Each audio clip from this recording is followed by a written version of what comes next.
Welcome to The Pitch, brought to you by Livewire Markets. I'm Huntsley, and today we are sitting down with Hari Balkrishna, the portfolio manager of the T. Rowe Price Global Impact Equity Fund, to discuss investing in the energy transition and how professional investors like himself are tackling this generational issue through their investment choices.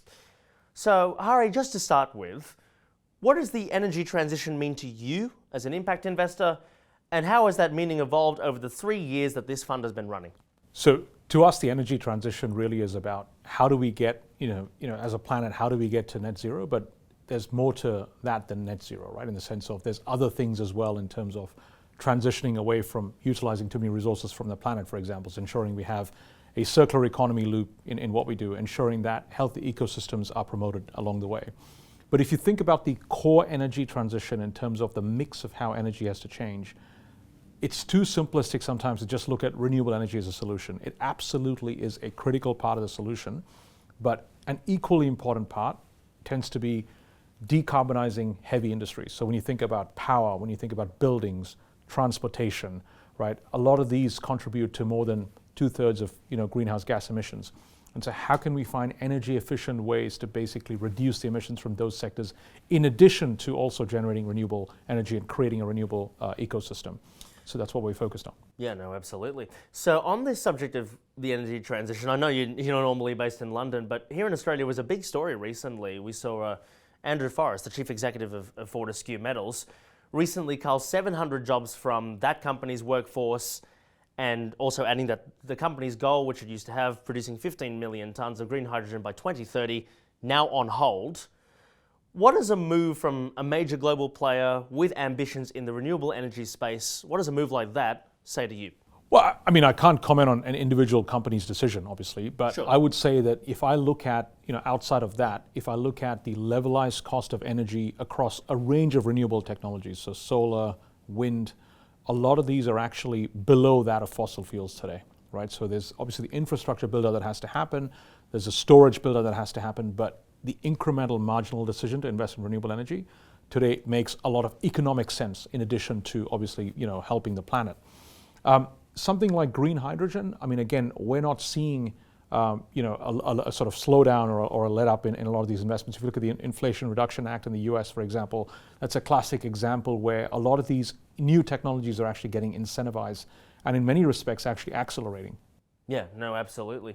So on that subject then, we're seeing a lot of traditional energy players now making significant inroads into the renewable space, kind of almost tacking that on as a new part of what would otherwise be an old world energy business, and obviously that's one way to play that theme.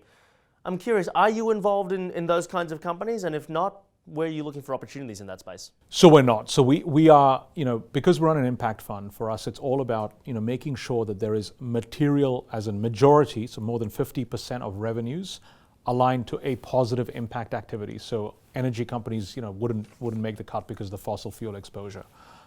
We instead invest, if you're talking about renewable energy, we would invest in one of the biggest generators of renewable power in the world, Brookfield Renewable Partners. And for us, the way we think about renewable power is scale matters a lot because it's a pretty competitive space and returns, can be under pressure at times, particularly in this high interest rate environment. So having scale, having access to large customer relationships, and having access to things like land and permitting rights and economies of scale when ordering equipment, really important when you're thinking about project IRRs. And so you've got to really pick your spots in terms of where you invest in renewable energy.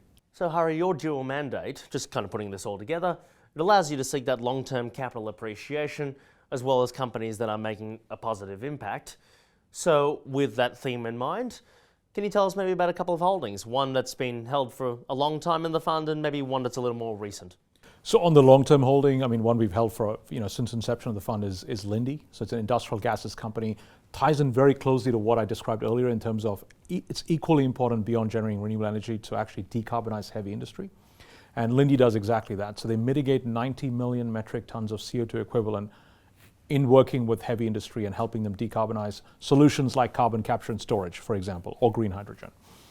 What I'd also say is when you put that together with the financial algorithm, so when you think about the dual mandate, because of what Linde does, providing a money-good energy efficiency and decarbonization solution to heavy industry, we believe this is a company that can compound double-digit EPS growth for a long, long time and trades at a reasonable valuation. On one that we've sort of started more recently, there's a French small cap company called SPI. They're basically a contractor to a lot of governments and industries around primarily Europe, but somewhat global, looking at enabling a lot of governments and industries to undertake the green transition. So investing in transmission and distribution, electrification, for example, or improving the energy efficiency of lighting in factories and buildings. Company trades on 11 times earnings. We feel like it's very underappreciated for the inflection and organic growth that we're going to see in this business over the next decade, massively benefiting from a lot of government regulations, the EU Green Deal, as well as company and corporate sort of a focus on sustainability. All right, Lindy and SPI, we'll all be writing those ones down. Hari Balkrishna, thank you very much. Thank you very much. From T. Rowe Price. And thank you for joining us for The Pitch. If you enjoyed that interview, you can subscribe to the Livewire Market Index websites, as well as our YouTube channel, where you can find more episodes of The Pitch. And we thank you for watching.